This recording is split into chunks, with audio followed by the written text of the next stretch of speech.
घाटशिला उपचुनाव अपने पूरे सवाब पर है और तमाम जो गठबंधन है उसके स्टार प्रचारक जबरदस्त तरीके से कैंपेनिंग चल रहे हैं। लेकिन इस कैंपेनिंग की ये तस्वीर देखिए मुख्यमंत्री हेमंत सोरेन की, जब वो जनता जनार्दन से मिल रहे हैं और इस जनता जनार्दन में सबसे ज़्यादा जो है वोट साधने की कोशिश हो रही है झारखंड मुक्ति मोर्चा की तरफ से, वो है यहाँ की आधी आबादी यानी कि महिला वोटर्स।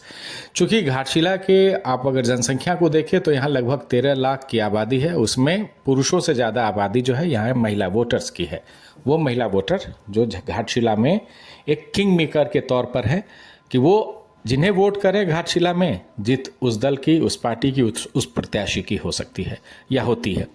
इसलिए यहाँ पे ये माना जा रहा है, चाहे विरोधी दल हो या फिर सत्ता पक्ष के हो, सबकी नज़र है उस मैया सम्मान, जो झारखंड की सबसे बहुत ही महत्वाकांक्षी योजना है, मैया सम्मान योजना, जिसके तहत महिलाओं के खाते में 2500 रुपये हर महीना आते हैं। तो ये जेएमएम को भी लगता है और महागठबंधन को लगता है कि जिस एवज के थ्रू आधी आबादी को, घाटशिला की जो आधी आबादी है उनके खाते में पैसे जाते हैं, कहीं उसका रूप और उसका सम्मान देने के साथ जेएमएम को एक मुश्त वोट गिरेगा। आधी आबादी झारखंड मुक्ति मोर्चा का घाटशिला में साथ देगी और एक बार फिर से उनकी जीत निश्चित है। जिस तरह पिछले विधानसभा चुनाव में झारखंड में जो चुनाव हुए थे उसमें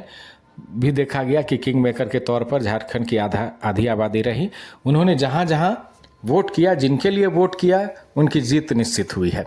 तो घाटशिला में भी ये जानने के बाद भी मुख्यमंत्री हेमंत सोरेन हो या फिर उनके स्टार प्रचारक के तौर पर कल्पना सोरेन, ये दोनों जो हैं लगातार ये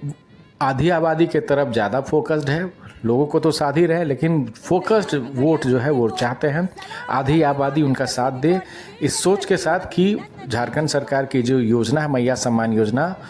उसको वो हमेशा साथ लेकर चल रहे हैं। अपने वादे जो उन्होंने निभाए हैं,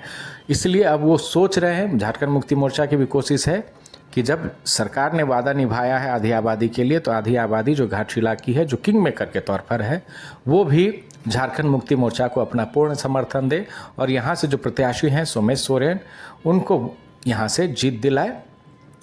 तो एक मैटर यही करता है कि झारखंड मुक्ति मोर्चा अगर इस चीज़ पर आश्वस्त रहती कि उनको यहाँ से मैया का कंप्लीट वोट उन्हीं को मिलने जा रहा, तो ये कैंपेनिंग उतनी होती नहीं। ये अधर में अभी बात है, क्योंकि वोटर को आप साध नहीं सकते हैं कंप्लीटली एश्योर्ड होकर, खास लिहाजा झारखंड मुक्ति मोर्चा भी कोई कोर कसर नहीं छोड़ रही है यहाँ की आधी आबादी को लुभाने में और साथ ही साथ ये याद दिलाने में कि उनके लिए जो झारखंड सरकार ने वादे किए थे मैया सम्मान का, उसको पूर्ण रूप अभी तक दिया जा रहा है, हर हाल में दिया जा रहा है और आगे भी दिया जाएगा। लिहाजा आधी आबादी को साधने में झारखंड मुक्ति मोर्चा भी लगी है। अब यहाँ की आधी आबादी क्या निर्णय लेती है, ये देखने होगा।